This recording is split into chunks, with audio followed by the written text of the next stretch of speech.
Vamos a empezar. Bienvenidos a todos al webinar sobre ensayos clínicos en la era de la medicina personalizada, que va a ir a cargo de Esther Maillo, que ella es doctora en ciencias biológicas y experta en ensayos clínicos oncológicos y además es directora del Grupo Español de Tumores, de tratamiento de tumores digestivos. Entonces os dejo en manos de ellas, como hemos comentado, si los demás podéis cerrar micrófonos para que no haya interrupciones y luego abrimos turno de preguntas. Adelante, Esther, muchas gracias por haber aceptado nuestra invitación. Muchas gracias a vosotros por la invitación. Buenas tardes a todos. Voy a compartir la pantalla. Tendré que hacer un cambio porque seguramente no lo veáis como hay que verlo. Vamos a ver. Serán nada, unos segunditos y ahora estoy con vosotros ya y empezamos.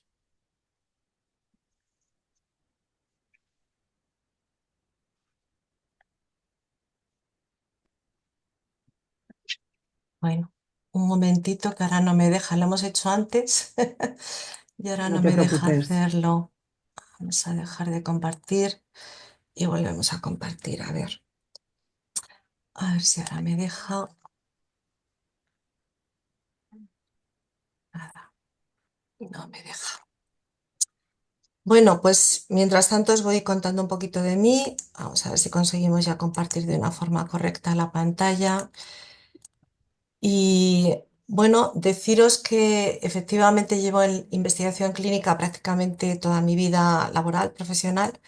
De hecho, a veces suena un poco mal, ¿no? Porque parece como que estoy hablando de muchísimo tiempo, que lo es, por cierto, pero, ay, por Dios, Ahora se ve la disculpadme, presentación, pero sí, eh, falta ponerla en pantalla completa, quizá. es que estoy intentando, antes lo hemos conseguido y ahora no lo conseguimos. No, no sé muy bien por qué, disculpadme, No, porque no estos te son problemas preocupes. técnicos. Vamos a ver ahora. Y si no, apago una pantalla y mira, ya está. Vamos a intentar hacerlo ahora.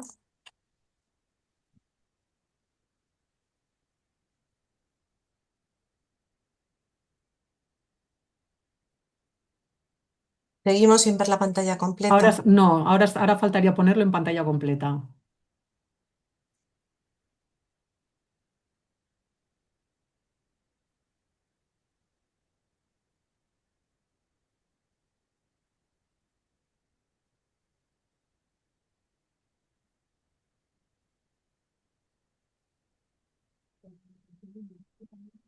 A ver si te deja ahora ponerlo en modo A ver, presentación. vamos allá. Disculpad estos minutitos de... Estos son. A ver,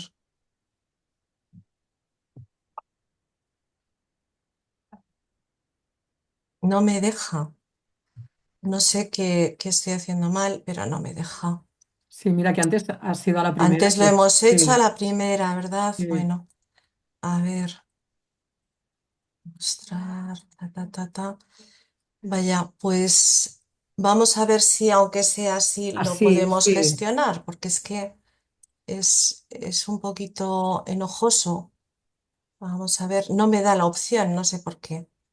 Lo siento, pero antes sí que me daba la opción y ahora no me da la opción de compartir con vosotros la pantalla completa.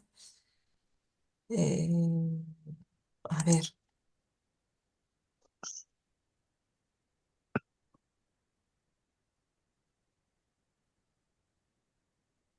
lo siento, ¿eh? Lo siento por este tema enojoso técnico. Nada, no lo consigo. Así podemos hacerlo, Esther. Bueno, pues Más o empezamos menos, sí. para no retrasarnos más. Bueno, muchísimas gracias por la invitación. Como os decía, soy Esther Maillo. Eh, en realidad, llevo 30 años o más de 30 años en investigación clínica, pero la inmensa mayoría de estos años en oncología. Y la verdad es que he visto muchas cosas. Esto es como Blade Runner, ¿no? He visto muchas cosas, pero sigo teniendo muchísimas preguntas y me gustaría ver muchas más. Me gusta siempre dedicar mis presentaciones, en este caso a una asociación que está muy cercana a mí, que es la Pablo Ugarte, y que se dedica a investigar el cáncer infantil.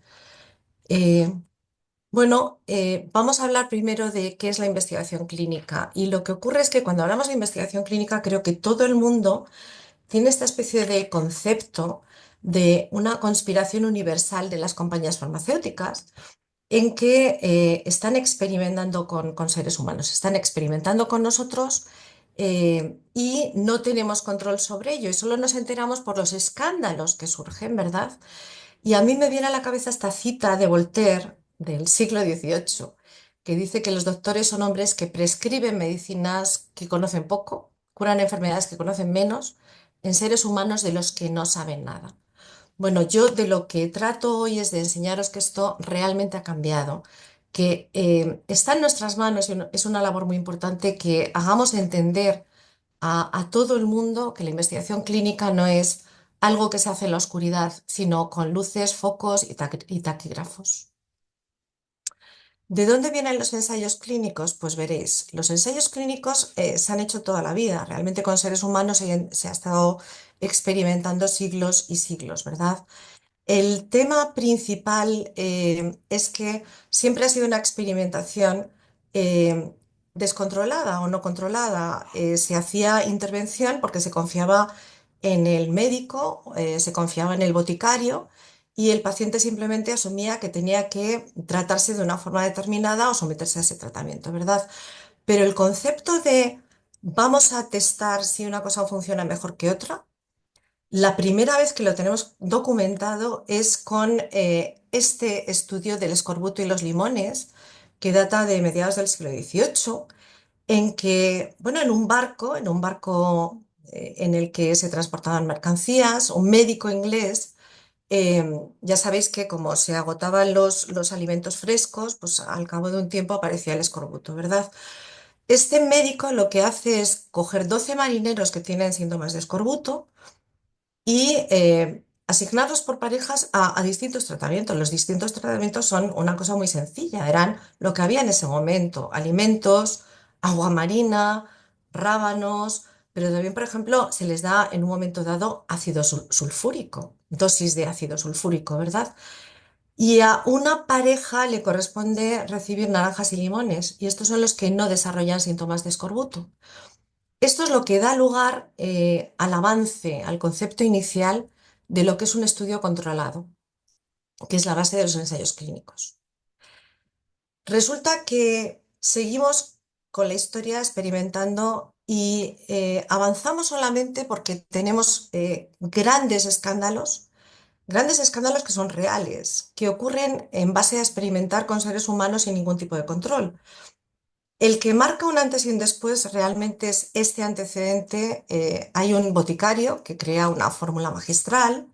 Fijaos que estamos hablando de 1937. Hasta este año no existe el concepto, existe lo que es un estudio controlado, pero no el concepto de un ensayo clínico, una legislación alrededor de experimentación con seres humanos. En este caso, este boticario lo que utiliza es dietilenglicol, que es lo que ahora usamos como anticongelante en los coches, ¿vale? El dietilenglicol es rosa, es dulce al sabor, pero sabemos que es tóxico, ¿no? Disuelve una formulación de un antibiótico, de una fórmula antibiótica medicinal, en dietilenglicol y lo vende en su botica, sobre todo a niños, a familias que lo administran a niños. Provoca la muerte de 105 personas. Es la primera vez en la historia que se promulga una regulación que legisle cómo se hace la investigación en seres humanos. Data del año 38 y lo que hace es decidir o decirnos que no se puede experimentar en seres humanos si no se ha hecho previamente en animales. Y esto sigue vigente. No lo podemos sustituir por ningún otro tipo de intervención. La operación Tuskegee es muy conocida, os lo cuento porque es una de esas cosas que parece increíble, pero ocurrió. Es un estudio que duró 40 años con experimentación en seres humanos en Estados Unidos, además. Empezó en 1932 y lo que quería este médico con su equipo de, en realidad una enfermera, que es la única que sobrevivió a todo el estudio, era ver la evolución natural de la sífilis. Bueno, pues lo que hace es ofrecer a un grupo de aparceros de raza negra del sur de Estados Unidos, de Alabama, la posibilidad de tener, bueno, simplemente supervisión médica. Para ellos el ir a un médico ya era obviamente un lujo, ¿no? Coge aproximadamente 400 casos de varones infectados y 200 de controles. En principio esto no tiene más trascendencia, excepto que en los años 40 se descubrió la penicilina que cura la sífilis. Y este médico lo que hace es, como la noticia era imposible el ocultarla, lo que hace es explicar a los aparceros que estaban participando que les va a poner penicilina y lo que les hace es ponerles un placebo. Y sigue con su experimento. Bueno, en realidad esto simplemente se descubre porque un periodista hace eco de una presentación científica del médico que la había estado haciendo regularmente y cuando él murió siguió su equipo. Los experimentos con prisioneros en la Segunda Guerra Mundial son muy conocidos. Lo más importante es que dan lugar al Código de Nuremberg. Es la primera vez que se establece que para hacer investigación en seres humanos se necesita el consentimiento explícito y voluntario de los mismos, que se tiene que justificar por qué hacemos esta investigación, no porque se me ha ocurrido una idea y ya está, y la llevo a cabo, y que además hay que asegurar la protección de los participantes en esta investigación. Otro caso muy conocido es el de la talidomida en los años 60 y la trascendencia de este caso, de este escándalo, es que da lugar a la Declaración del Helsinki, se promulga la Declaración del Helsinki. La Declaración del Helsinki se revisa cada 4 años aproximadamente, pero los principios básicos siguen en vigor y estos principios básicos establecen que la investigación de personas debe basarse en resultados previos que tienen que haberse obtenido en el laboratorio, in vitro y en animales. Que los protocolos de investigación deben de ser revisados y aprobados por un comité independiente. Que es necesario el consentimiento informado de todos los sujetos en investigación. Fijaos que aquí ya dice informado, no consentimiento simplemente. Tienes que informar de lo que es el estudio, ventajas, potenciales inconvenientes, las pruebas que te van a hacer, etcétera, ¿vale? Los riesgos que asumes. La investigación debe ser realizada por profesionales cualificados, no por cualquiera que se le ocurra una idea y dice, vale, lo voy a hacer. Y los riesgos jamás pueden exceder a los beneficios potenciales de esta investigación. Este último punto es extremadamente importante y os cuento. Da lugar a las bases de lo que llamamos las normas de buena práctica clínica. Son el paradigma que rige la investigación clínica por una idea brillante, aunque sea extremadamente brillante tu idea, o tengas un fármaco extraordinario, los potenciales beneficios nunca pueden superar a los potenciales riesgos, ¿vale? Este es nuestro límite. Y en cualquier lugar del mundo donde se haga investigación clínica de calidad, esta se basa en las normas de buena práctica clínica que son universales. De forma que si yo hago un ensayo clínico en España, solo en España, los resultados son válidos en cualquier país del mundo para un tipo de paciente similar. Es decir, no tenemos que repetir los ensayos clínicos en los distintos países o regiones del mundo, porque los hacemos según las normas de buena práctica clínica universales. Y además es una actividad de las más regladas que existen. Ahora mismo estamos trabajando según un reglamento europeo, el 536, que ha entrado en vigor en el 2014. Y nosotros en España lo hemos traspuesto en forma de Real Decreto, es el 1090 de 2015. Como veis, España siempre es muy rápido en asumir los cambios en la legislación europea en ensayos clínicos y además es un país en donde la investigación se realiza con un altísimo nivel de calidad. Trabajamos según estos reglamentos y reales decretos y es que no nos podemos ni saltar una coma. Estamos sometidos a auditorías, inspecciones, por supuesto tenemos auditores internos, externos, es decir, es una actividad que os quede este mensaje muy grabado, tremendamente regulada y controlada. Y simplemente un vistazo, porque cuando hablamos de investigación clínica, la normativa es relativamente reciente. En España, por ejemplo, en 1990 había una ley del medicamento que tenía un título, un parrafito que hablaba de ensayos clínicos, pero era un párrafo. Realmente entramos en lo que es un poco la carrera, digamos, la dinámica de lo que sería la legislación moderna de ensayos clínicos, toda Europa, prácticamente ya en el a finales del siglo XX. En realidad, España tiene su primer Real Decreto en 1993. Las normas de buena práctica clínica se promulgan en 1995. Hay una directiva europea que se publica en el 2001. La transposición en España se hace en el 2004 a un Real Decreto. El reglamento que os acabo de enseñar, que es el vigente, se publica en el 2014 y España hace la transposición a la legislación local en el 2015. Mi primer mensaje de esta sesión es que los ensayos clínicos están extremadamente regulados y controlados para garantizar la seguridad y los derechos de las personas. ¿Y por qué necesitamos los ensayos clínicos? Voy a intentar otra vez compartir la pantalla porque creo que ahora ya me ha salido el comando. Ahora lo veis en grande, ¿verdad? Gracias por vuestra paciencia. Seguimos, pues necesitamos los ensayos clínicos por una razón fundamental y es para conseguir la suficiente información que la llamamos evidencia científica como para que las autoridades sanitarias aprueben los nuevos fármacos. Este es el proceso de desarrollo de un ensayo clínico. Tenemos una fase preclínica, una fase clínica y una fase de comercialización. En la fase preclínica, si empezamos trabajando con 1000 moléculas, trabajamos en su descubrimiento, síntesis, formulación, investigación en animales y en laboratorio, como os decía.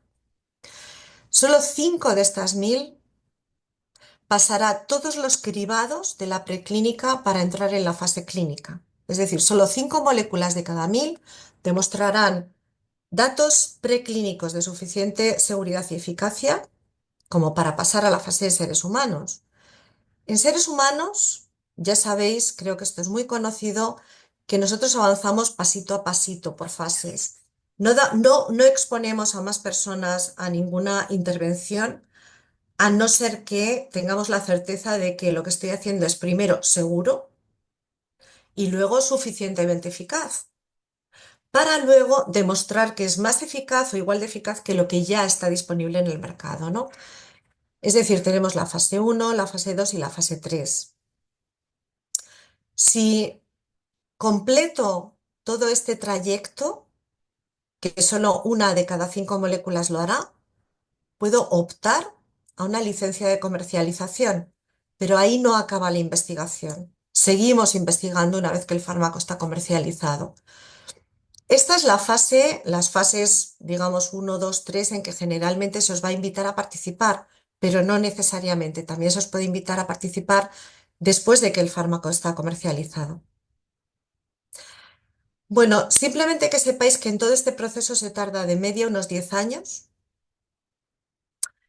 y que el coste es extremadamente caro. Estamos hablando de unos 2.500 millones de euros por fármaco, según las últimas cifras publicadas.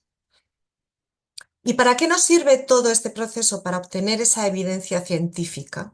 La evidencia científica en realidad es un sistema de puntuación. Tenemos que tener un sistema de puntuación objetivo que me permita saber si la investigación que he hecho realmente tiene la calidad requerida para cumplir los requisitos reglamentarios, para que yo pueda aprobar ese nuevo fármaco y sacarlo al mercado, ¿verdad? Bueno, la evidencia científica tiene como una escala. Todo es evidencia científica, todo lo que hacemos en una consulta es evidencia científica. Históricamente nos basábamos en la opinión del experto, que todavía es muy útil en según qué campos, ¿verdad? Pero en la cima de esta pirámide de la evidencia científica tenemos el ensayo clínico controlado y por encima de él el metaanálisis, que es un análisis de múltiples ensayos clínicos.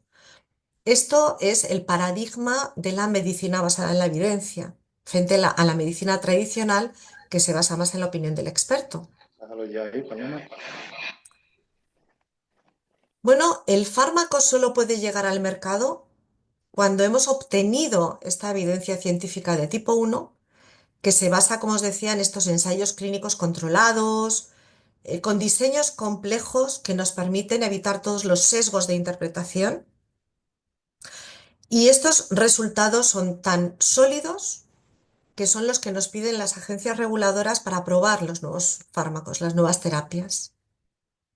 Hay distintos niveles de evidencia científica, pero generalmente nos basamos en la evidencia científica tipo uno, que son ensayos clínicos y que han completado toda la fase del desarrollo de forma satisfactoria y exitosa.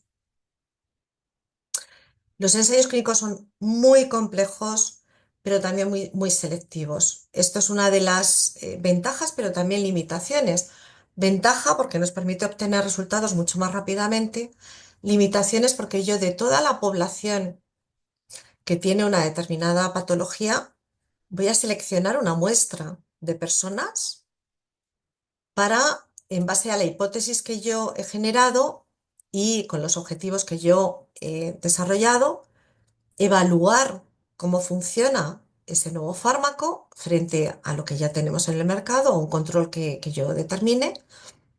Y además lo que hago es tener en cuenta todos los posibles sesgos y aplicar técnicas que nos eviten estos sesgos.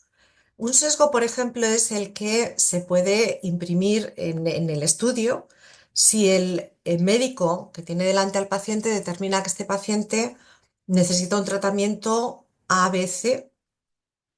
En el ensayo clínico tú tienes A, B, C y uno supuestamente, por ejemplo, es más adecuado para este paciente, pero como es una distribución aleatoria, yo lo que estoy evitando es el sesgo de que el médico tome la decisión de a qué tratamiento va el paciente. Se hace de forma aleatoria. Esto es una forma, digamos, científica técnica de obtener muchos mejores resultados que serán siempre universales. La oncología es muy importante en la investigación clínica. Si miramos las cifras de la investigación clínica mundial, se han activado más de 20.000, 21.000 ensayos clínicos desde el 2019 y de ellos el 40% son ensayos clínicos en oncología. Y esto tenemos el reflejo en España de la misma situación. Primero, a la izquierda, estos son datos públicos, son datos oficiales. A la izquierda lo que tenéis es que España es, dentro de la Unión Europea, el país que tiene mayor número de ensayos clínicos y el porcentaje de ensayos clínicos en marcha. Somos una potencia en realización de ensayos clínicos a nivel mundial y desde luego el número uno en Europa.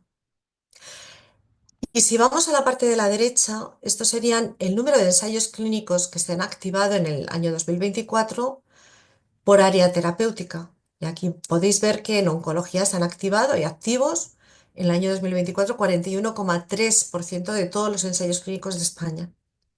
Es decir, es un área en que se está haciendo muchísima inversión de recursos de personal, de investigación y un grandísimo interés. Nada, resumiendo, somos muy importantes. Oncología copa prácticamente la mitad de toda la investigación clínica en España y en el mundo. España es el segundo país que más pacientes incluye en ensayos clínicos al año después de Europa, perdón, después de Alemania. Pero pensad que Alemania tiene más de 80 millones de personas y en España no llegamos a 50, ¿no? Y luego es muy importante este mensaje porque el 60% de la investigación clínica se concentra en 30 hospitales que generalmente están ubicados en las ciudades con mayor población. ¿Funciona la investigación clínica? Bueno, no es que tengamos fe en ella, es que tenemos datos que nos dicen que funciona. Esto es una publicación del año 2022. Lo que veis en estas gráficas, el área en gris sería la proporción de muertes por cáncer evitadas en hombres a la izquierda y en mujeres a la derecha desde los años 90 del siglo pasado. Ojalá ese área fuera mayor, pero como veis, la investigación clínica tiene un impacto digamos, el objetivo principal que es evitar muertes por cáncer. Así que mi segundo mensaje es que los ensayos clínicos son necesarios y pueden beneficiar a pacientes ahora, pero también en el futuro. Es decir, la investigación que a mí me ofrecen ahora puede no funcionar en mí en este momento por distintos motivos, pero la información que genera será útil para otras personas en el futuro. Y esto, de alguna forma, es una de las motivaciones también para algunas personas para participar en investigación clínica. Ahora, la pregunta más importante, ¿cómo participar en un ensayo clínico?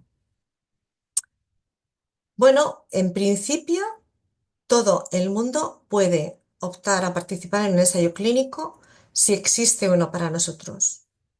Optar no quiere decir que luego nos elijan, pero sí que es cierto que nos pueden ofrecer un ensayo clínico independientemente del estado de mi enfermedad y de la fase del mismo, la fase del ensayo clínico.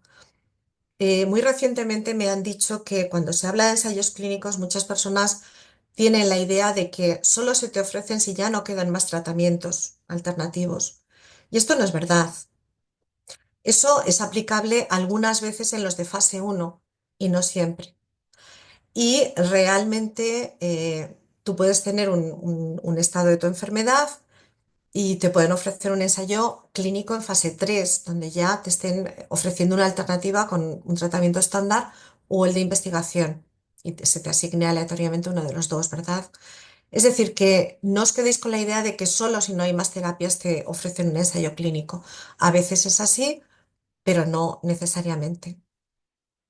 Nuestro objetivo sería que existiera un ensayo clínico para cada paciente, pero claro, a veces, incluso si existe, el proceso de activación de un ensayo clínico por la regulación, por la legislación, por los procesos que seguimos, a veces es lento.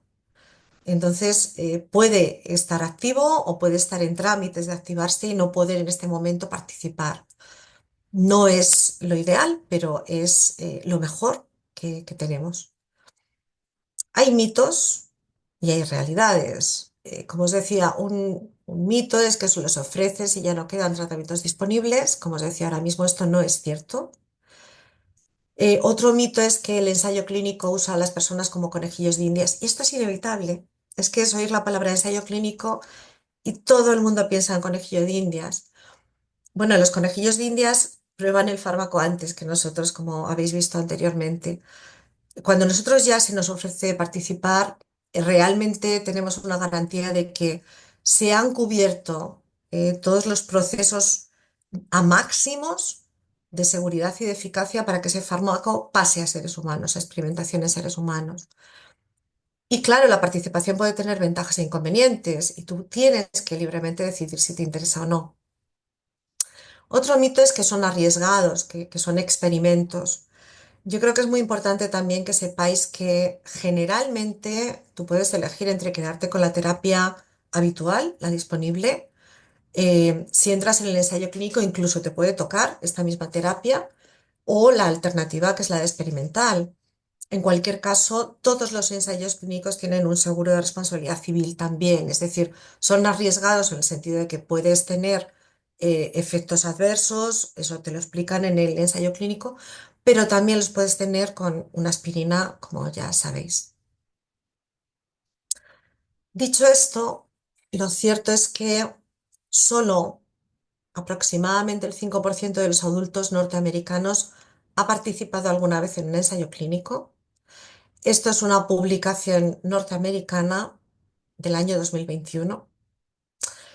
Y yo he hecho un ejercicio parecido al que hicieron estos investigadores americanos y yo lo que hice fue analizar nuestras cifras en España y mi conclusión es que solo una de cada 1.000 personas con cáncer en 2024, y digo con cáncer, bien diagnosticadas o viviendo con cáncer, ha participado en un ensayo clínico en 2024.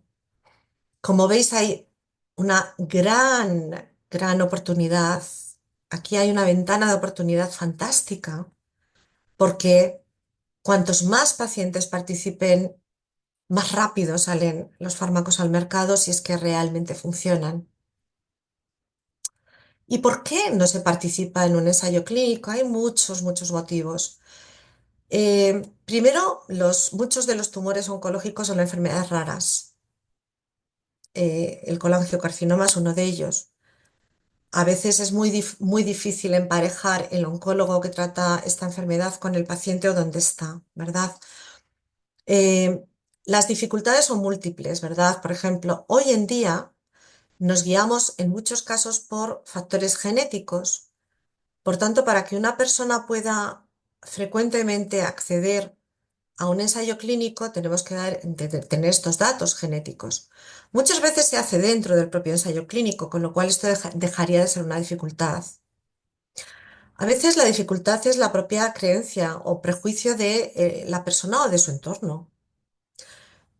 A veces es la cobertura de seguros, y cuando digo cobertura de seguros, digo seguros privados. En los seguros privados en España tienen cláusulas que excluyen los costes de participar en ensayos clínicos, con lo cual hay colectivos enteros de personas con dificultades para acceder a los ensayos clínicos porque no tienen seguridad social y tienen acceso a seguros privados que no les facilitan esta participación. Barreras, pues bueno, barreras tenemos muchas. La primera, la de comunicación, porque el 99% de la información está en inglés. Además, el lenguaje es técnico y especializado. Hay factores sociales, económicos o de sexo. Está demostrado, hay estudios extensísimos demostrados que eh, hay menos mujeres participando en ensayos clínicos cuando se permite la participación de ambos sexos, que las personas con menores recursos económicos tienden más a rechazar la participación en ensayos clínicos. Y luego tenemos las barreras geográficas, porque las grandes ciudades copan la realización de ensayos clínicos. Entonces, ahora mismo no parece haber una equidad para el acceso a estos ensayos clínicos dependiendo de dónde vivas. Hay más barreras. La barrera de la comunicación no solamente es el idioma, el lenguaje, también la edad. Eh, Estos son datos publicados todos, aunque no esté la referencia. El 68% de la población mundial tiene un teléfono móvil, tableta o ordenador, pero el acceso a Internet se limita al 53% de la población mundial. A la izquierda, simplemente como curiosidad, en azul tenéis la incidencia del cáncer, perdón, al revés. En dorado tenéis el tipo de incidencia de cáncer, ¿vale? Y en azul tenéis el número de ensayos clínicos en ese rango de edad. Vamos a obviar los niños, nos vamos a los adultos de 18 a 65 años. El 53% de los ensayos clínicos limitan la edad hasta los 65 años. Pero resulta que en este rango etario entre 18 y 65 años solo aparece el 14%, solo el 14% de la población tiene cáncer, ¿vale? Mientras que si nos vamos a las personas mayores de 65 años, resulta que el 85% de las personas mayores de 65 años tienen cáncer, o digamos que en este rango etario la probabilidad es del 85%, mientras que el número de ensayos clínicos es el 43%. Y por otro lado, por ejemplo, el tema de usuarios de Internet, yo creo que es muy evidente. La gente joven tiene más acceso, utiliza más Internet. A medida que se cumplen los años, aunque lo utilicemos de forma más generalizada, algunos profesionales en nuestro día a día, realmente, digamos que en los rangos etarios a partir de 55 años, el uso está mucho más restringido. Hay buscadores de ensayos clínicos. Tenemos el clinicaltrials.gov. Este buscador está en inglés. eh, a veces no te incluye nada más que información parcial porque es obligatorio que estén los ensayos clínicos que se hacen en Estados Unidos. Muchos promotores dan de alta sus estudios también aquí, aunque no se hagan en Estados Unidos o se hagan en Estados Unidos y otros países, pero está en inglés, es un buscador bueno, pero no te dice en la mayoría de los casos cuando llegas ya al estudio que tú crees que te puede encajar, no te dice con quién contactar. A veces sí, pero es un correo electrónico genérico. Tenemos la base de datos europea, que además la acaban de estrenar. La verdad es que está muy bien. Es una base de datos que se enlaza con la española, que es el REC, ¿vale? De ensayos clínicos.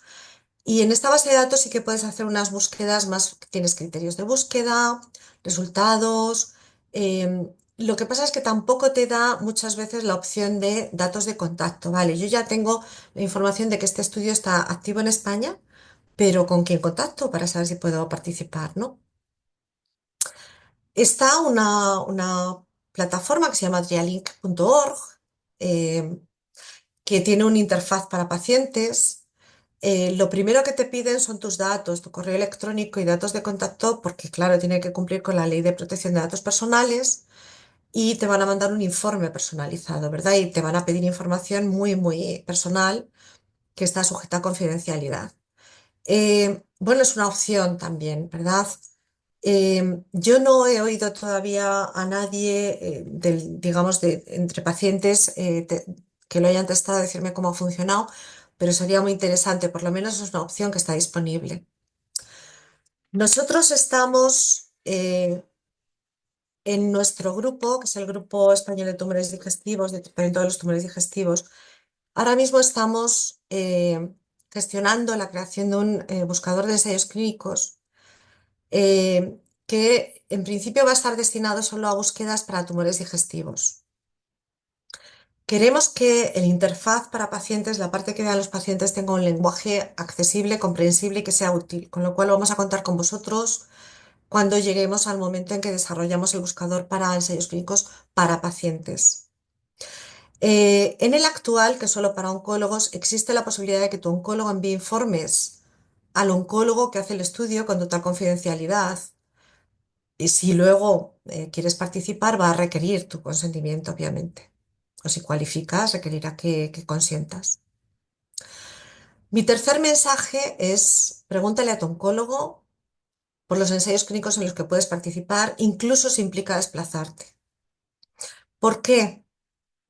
Porque os voy a decir hacia dónde vamos ahora. Y vamos hacia una investigación clínica de medicina personalizada y equitativa. Estos son los tratamientos oncológicos habituales que ya conocéis. Os han dado, yo creo que otra sesión enfocada a las terapias. Digamos que las clásicas habituales son la cirugía, la radioterapia, que son tratamientos locales, y la quimioterapia y la hormonoterapia, que son tratamientos por vías sistémicos, es decir, que llegan a todo el cuerpo, mientras que los locales solo llegan al área donde intervienes, ¿verdad? Ya estos clásicos que todavía están vigentes en muchos tipos de tumores, de tratamiento de muchos tipos de tumores, a estos clásicos se añaden hoy en día dos corrientes que han sido fundamentales y tremendamente importantes en los últimos años. Las terapias dirigidas y la inmunoterapia. La inmunoterapia, que la tenéis a la izquierda, si tú piensas en inmunoterapia, muchas veces piensas en algo muy novedoso, pero en realidad ha estado ahí desde hace siglos. Las vacunas son una forma de inmunoterapia. Los tratamientos de inmunoterapia lo que tratan es de modular al sistema inmune. La gran diferencia es que antes teníamos vacunas, inmunomoduladores, citoquinas o citocinas, pero ahora hemos dado un salto importante eh, en el que estamos utilizando, por un lado, las células del propio paciente, las modificamos genéticamente para convertirlas en fármacos, en el tratamiento. También podemos modificar virus, bacterias, para transformarlos en fármacos contra el cáncer. Y quizás lo más llamativo y notorio en los últimos años han sido los inhibidores de checkpoint o de punto de control, que en realidad son anticuerpos. Y como son anticuerpos, entran también en la categoría de terapias dirigidas. Las terapias dirigidas, lo dice su propio nombre, son terapias que desarrollamos porque identificamos un marcador genético tumoral que establecemos que está vinculado a el desarrollo del tumor y a la permanencia del tumor. Y lo que queremos es bloquear ese marcador, con lo cual desarrollamos un fármaco a medida de ese marcador. Hoy en día, en el caso del colangiocarcinoma, tenemos fármacos que son terapias dirigidas frente a ER2, IDH1, FGFR, distintos tipos. También tenemos terapias en el mercado contra BRAF. Y el mensaje aquí es que seguimos investigando. No os las he puesto, pero nosotros estamos ahora mismo analizando, investigando cientos de biomarcadores en colangiocarcinoma para ver si tienen algún valor terapéutico. Así que estas son las dos realidades que, complementadas con los anteriores, son el presente y el futuro.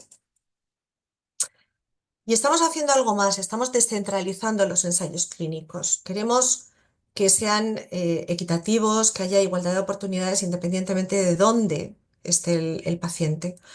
Y la Agencia Española del Medicamento está a bordo de esta iniciativa, están promoviéndola ellos mismos, ¿vale? Lo que queremos es que cualquier persona con colangiocarcinoma en cualquier lugar de España, si realmente su oncólogo identifica que puede participar en un ensayo clínico, esta persona puede incluso tener una entrevista por telemedicina. Si cualifica para participar en el ensayo clínico, puede incluso firmar un consentimiento informado electrónico sin tener que desplazarse de su lugar habitual, de donde vive. Tendrá eventualmente que desplazarse alguna vez de una ciudad a otra, pero esto se facilita dentro de lo que es el propio ensayo clínico, porque generalmente la primera visita, esta sí se va a tener que hacer en el hospital principal, el que está haciendo el ensayo clínico, pero se intenta facilitar el seguimiento en el hospital local, es decir, que la persona haga su seguimiento con su oncólogo habitual y no con el del ensayo clínico, si es factible. Y también incluso facilitamos la posibilidad de hacer algunas pruebas en casa, sin que te muevas de casa, analíticas, medicación, examen físico, etcétera, ¿vale? Es decir, esto ahora mismo ya es una realidad, costará ponerlo en marcha, pero estamos poniéndolo en marcha, estamos intentando que sea una realidad porque beneficia a todos, beneficia primero al paciente, segundo al investigador, que ve que su paciente tiene una terapia que potencialmente le puede beneficiar más que lo que él tiene acceso en ese momento, y tercero a los promotores de los ensayos clínicos que tendrán de una forma más rápida y más ágil los datos que necesitan de evidencia científica para moverse. Así que mi cuarto mensaje y último es que la medicina personalizada consiste en administrar el tratamiento correcto a la persona adecuada en el momento oportuno y que esto es extremadamente difícil. Es muy fácil de enunciar, muy difícil de cumplir. Y con esto, pues me gustaría ya escuchar vuestras preguntas. Ah, Muchas gracias, Esther, eh, por tanta información y tan valuosa. No sé si hay alguno de los participantes que tenga alguna pregunta. Si quiere, sí, abrir el micro, pedir la palabra. Yo sí, yo mientras si os lo vais pensando, sí tengo una pregunta, Esther. Y es si sabemos aquí en España cuántos ensayos clínicos destinados a tumores de la vía biliar pueden abrirse durante este 2025. ¿Sabemos más o menos por dónde van? sí, sí, lo sabemos y de hecho lo tenemos en nuestra página web, tenemos una herramienta que se llama colangiocarcinoma en que ahora mismo la estamos rediseñando, por cierto, pero te indica todos los estudios que están abiertos y todos los que están en fase de apertura. Yo os puedo dar estos datos si queréis, tenéis mucho interés, os puedo hacer un listado de todos los ensayos clínicos, incluso con el detalle de los hospitales donde están, ¿vale? Por si os sirve de referencia. Lo que nosotros queremos, como os decía, con este buscador que estamos desarrollando, es que vosotros mismos podáis encontrar en este buscador esa información. Ahora mismo lo hemos probado también con vosotros y lo que nos dicen es que todavía el lenguaje es muy técnico. Pero yo os puedo mandar después de esta reunión un listado de ensayos clínicos si lo queréis activos y en vías de activación. Sí, y para 2025 están pendientes bastantes, ¿no? Para entrar en... Están pendientes bastantes y además nosotros tenemos acceso no solamente a través de los buscadores que os he mostrado, sino otro más sofisticado a nivel mundial, con lo cual incluso puede haber fármacos, puede haber tratamientos, etcétera, que, bueno, a lo mejor no en el 2025, pero que puedan llegar en el 2026. Lo tenemos a muchos años vista. Sí, Ujú. sí. Yo os lo preparo, sí. Sí. Entiendo que ahora quizás sea un poco arduo para vosotros encontrarlo porque está en los buscadores que os he mostrado, pero puede ser un trabajo, bueno, dificultoso hasta cierto punto porque a veces para los profesionales lo es. Así que Mm. Y lo importante respecto a todo esto, sobre todo, es el tema de que si no se tiene, que se pida al oncólogo el estudio molecular, ¿no? Es fundamental para saber si tienes biomarcadores que pueden ser dianas, ¿no? De terapia dirigida, ¿no? esto es crítico. Ahora mismo en vuestro caso es absolutamente crítico, es importantísimo. Y por eso, si vuestro oncólogo, por lo que sea, tiene limitaciones para hacer, que no suele ser el caso, pero si tiene limitaciones para haceros este perfil genético, este estudio molecular. A ver, hablo del estudio molecular más extenso, porque los básicos se hacen por práctica clínica habitual en todos los hospitales de la red sanitaria española.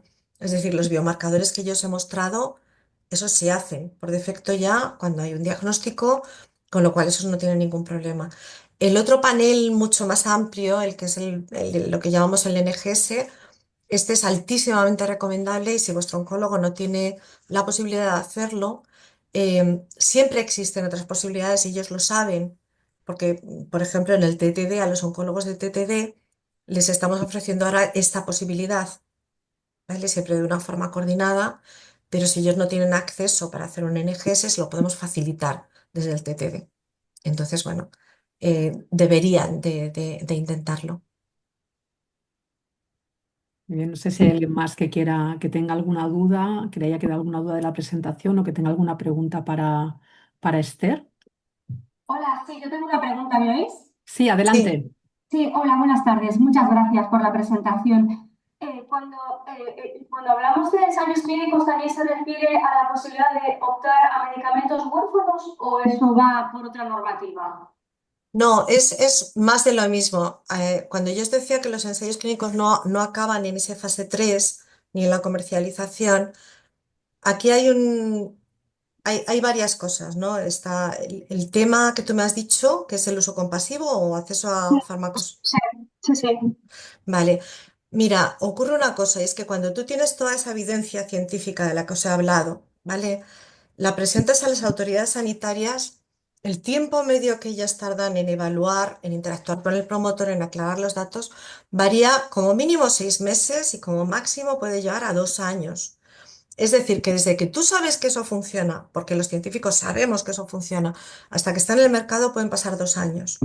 Entre medias, no queremos dejar que los pacientes pierdan, que cualifican para recibir ese fármaco, que podrían beneficiarse y que ahora ya tenemos la evidencia de que funciona, no queremos que pierdan la oportunidad de acceder al mismo. Con lo cual, tu oncólogo lo que te va a hacer es, si tú cualificas para recibir ese fármaco y el fármaco no está comercializado, pero ya se han acabado los ensayos clínicos, estamos en una fase en que tu oncólogo puede pedir directamente a la Agencia Española del Medicamento permiso para utilizar ese fármaco aunque no esté comercializado. Y por ejemplo, perdona, que a lo mejor me interrumpo, pero en el caso de la mutación BRAF, que está muy vinculada no solamente al colangiocarcinoma, sino al melanoma, en este caso, si la mutación es BRAF, ¿se podría optar para el uso compasivo, por ejemplo, o a un ensayo clínico que sea para un BRAF vinculado a melanoma, o necesariamente tiene que ser un ensayo en colangiocarcinoma? No, no, no. BRAF es una mutación que se da en muchísimos tipos de tumores. Sí. Entonces, hay ensayos clínicos en cada tipo de tumor. Ah, Y pues el solo BRAF. curiosamente, Ah, vale, vale. claro, claro, claro. Entonces tiene que ser un ensayo clínico en la indicación que BRAF. tú quieras, en melanoma.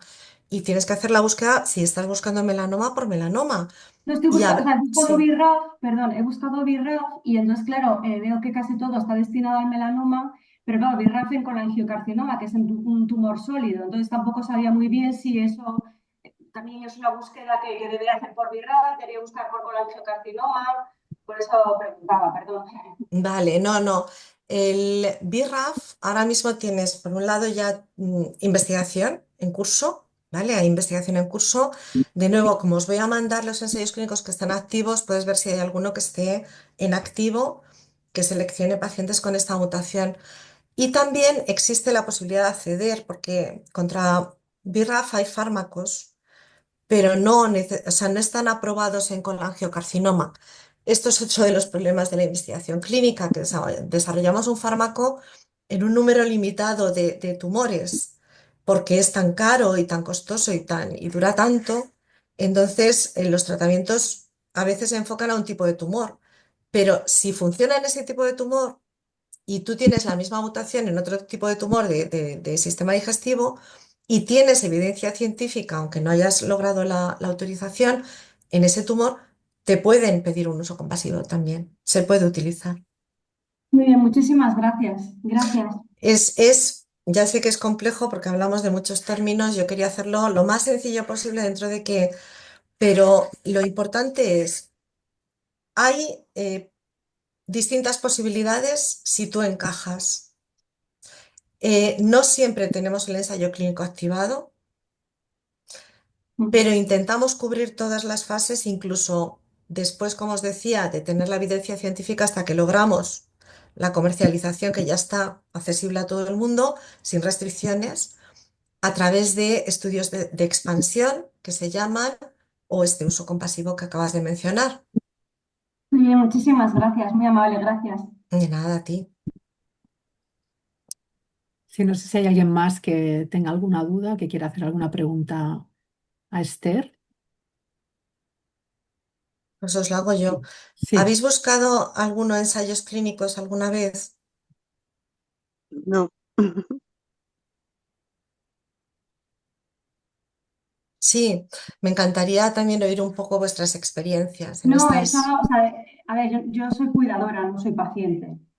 Entonces, sí que es verdad que, claro, como mi marido está en segunda línea con terapia dirigida, pero que, bueno, tiene problemas de los efectos tóxicos para la visión y no sé qué, entonces sí que me gusta buscar ensayos, pero es la única, o sea, lo que he hecho o sea, de los buscadores que has referido me he puesto a buscar y por eso preguntaba porque como había brujuleado por los buscadores, había visto que, claro, según busque con angiocarcinoma o busque BRAF, me salían opciones distintas y por eso era mi pregunta, pero es la única experiencia. Vale. Si sirve de consejo, es mejor buscar primero por el tipo de tumor y luego ya por la mutación, porque te va a dar mucha más información por el tipo de tumor, lo que es. Generalmente tú puedes entrar en un ensayo clínico si tienes ese tipo de tumor y el ensayo clínico es para ese tipo de tumor, pues sí sirve de referencia. Muchas gracias. Gracias. Nada. A ver, yo os cuento así, no soy paciente oncológico, pero tengo, bueno, una enfermedad rara familiar, somos en la familia, tenemos una enfermedad rara, y a mí incluso, yo llevo 30 años en esto, a veces me cuesta encontrar información de mi enfermedad rara, ¿no? Para casos en la familia, yo no la padezco, gracias a Dios yo no tengo la mutación, pero en mi familia hay muchos casos, ¿no? Entonces, no es fácil y además nos lo ponen mucho más difícil con todas las barreras que yo he identificado y habrá más, ¿no? Eh, pero bueno, por lo menos esas las intentamos salvar, intentamos dar ese apoyo para salvar esas barreras, ¿no? Las que podemos. Sí, estaba María Eugenia Castellanos que nos comentaba por el chat que ella sí ha buscado eh, ensayos clínicos. No sé, María Eugenia, si nos quieres explicar un poco las dificultades con las que te has encontrado a la hora de buscar o un poco tu experiencia.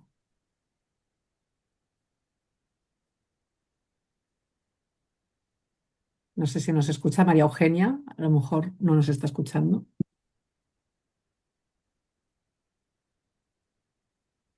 Bueno, igual no nos está escuchando ahora, no sé. Eh, pues sí, no sé si habrá alguna otra pregunta. ¿No? Yo tengo otra pregunta y ya Sí, acabo. adelante. Eh, lo hablábamos un momentito antes de empezar la presentación. La idea era que realmente fuera amena, que no fuera abrumadora, que no hubiera demasiada información. No sé si lo he conseguido o no, pero me encantaría que me lo dijerais, porque si es demasiada información, a lo mejor tenemos que modularla. hasta estupendo, de verdad. Muy, muy, Oye, que con sinceridad, que yo lo que quiero es sí, aprender. ha estado muy bien. yo creo que nos ha llegado toda la información que nos has dado. No, no había nada raro que no pudiéramos entender. Ha estado muy bien, Ha estado fenomenal, fenomenal. fenomenal. Sí, sí. Se trata de que sea de utilidad, que sepamos un poco de qué, por qué, primero por qué y cómo lo hacemos y luego de qué manera podemos contribuir todos, ¿no? Porque que solo una de cada 1.000 personas con cáncer en España en el 24 haya participado en un ensayo clínico nos da un margen para mejorar tremendo, ¿verdad? Así que en eso estamos. Sí, me había apuntado también este dato, Esther, porque realmente es sorprendente que no sé dónde está si es, pues eso, que a lo mejor la información no llega a los pacientes o que no se comunica bien o que no acaban de entender a lo mejor lo que pueda ser un ensayo clínico y en qué les puede beneficiar, pero realmente es un porcentaje muy, muy bajo. Lo es, lo es. Pues nada, Pues muy Muchas, bien, pues muchísimas gracias, Esther, a por vosotros. habernos explicado tantas cosas. Ha sido un honor haber contado contigo. Y a todos vosotros, pues también muchísimas gracias por asistir a este webinar y que esperamos seguir contando con vosotros en los siguientes que vamos a organizar. Muchísimas gracias a todos. muchas gracias. Adiós. Gracias. Hasta luego.